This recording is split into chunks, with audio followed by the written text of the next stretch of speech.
si on veut offrir des bons soins, il faut nous-mêmes être en santé. Seulement depuis 4 ans, on voit une hausse de 70 de médecins omnipraticiens qui quittent le système de santé publique pour le privé à l'échelle provinciale, selon la RAMQ. La docteure Lindsay Saint-Amand va bientôt faire partie de la statistique puisqu'elle aussi, elle en a assez de pratiquer dans le réseau public. Le rendement, la vitesse, la productivité, on a des taux d'assiduité à respecter, sinon on a des menaces de coupure de soit de professionnels en GMF ou même des coupures de financement en GMF ou même sur notre propre salaire.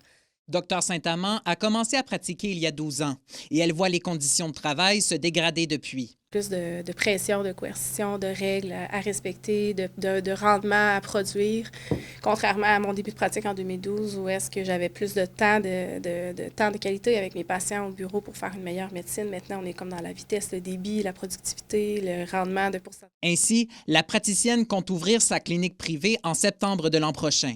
J'avais un peu négligé ma famille, mes enfants, mon conjoint pour le travail. Puis l'arrivée du deuxième enfant m'a vraiment ramené à ces valeurs-là, puis l'équilibre, puis moi en tant que personne aussi. Ce dont la docteure Saint-Amand parle est familier au président de l'Association des médecins omnipraticiens du Nord-Ouest, Jean-François Verville. Elle n'est pas la seule, selon lui, et le phénomène s'étendrait même au-delà de la profession de médecin.